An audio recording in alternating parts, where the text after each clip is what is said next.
در اساس دستور سپارشی رئیس شهر دوشنبه محترم رستم امامعلی در تمام اینفراستراکتور شهرداری از جمله کوچه و خیابان و ایستگاه‌های نقلیاتی حدود پایتخت کارهای بی‌ضررگردانی راه‌اندازی گردیده است. مورد ذکر است که تدبیرهای پیشگیری کننده و بی‌ضررگردانی با مقصد امین نگاه داشتن سلامتی ساکنان و مهمانان شهر دوشنبه از سریع‌یابی به بیماری کرونا ویروس تشکیل و راه مانده شده است.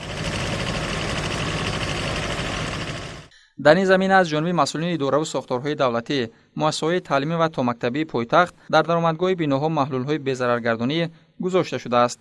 اکنون این روند در کوچه و خیابان‌ها نیز راه‌اندازی گردیده، پیشگیری همگونه بیماری در اساس تدبیرهای مجموعی سوحوی عملی کرده می شود. بی‌ضررگردانی کوچه و خیابان و جایهای جمع‌شوی آدمان با محلول‌های مخصوص شیمیایی نیز یکی از راه‌های معمولی پیشگیری به شمار می رود. حالا ما کارهای دزینفکسی پروفیلاکتیکی برای پیشگیری کردن هر گونه کسل‌های سرایتی گذرانده ساده ایم.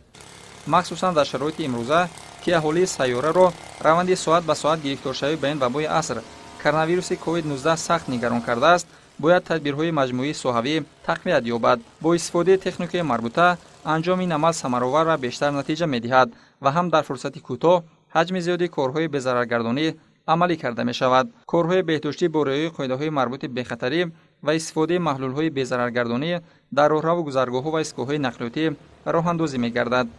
امروز از جانب رهبریت مقامات اجرایی حاکمیت دولتی شهر دوشنبه چاره‌های ضروری پیشگیری از کرونا ویروس پرزور کرده شده است و در این زمینه تدبیرهای سوحوی بی‌ضررگردانی نیز منتظم در کارخانه و تشکیلات و مؤسسه‌های شهری عملی کرده می شود.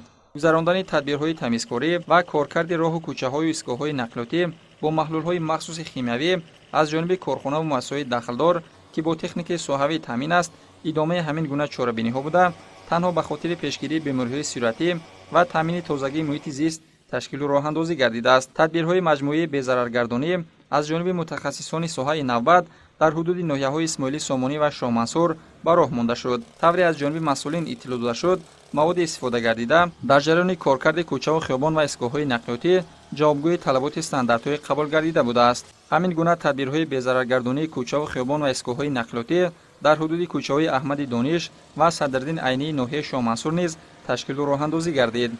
بهر پیشگیری و برطرف کردن هر گونه بیماری‌های صورتی در مؤسسه‌های دخلدار با مقدار ضروری محلول‌های بی‌ضررگردانی، سر و لباس برای متخصصان و دیگر مواد سوحوی ذخیره گردیده است و کارکرد جای جمع‌شوی آدمان با این گونه محلول‌ها منتظم گذرانده می‌شود. رهبریت شهر دوشنبه با در نظر داشت وضع اپیدمیوی جهان امروزه جهت پیشگیری پهنشوی این ویروس صورتی و حفظ سالمی ساکنان و مهمانان پایتخت تمام چاره و تدبیرهای ضروری را راه‌اندازی می‌نماید.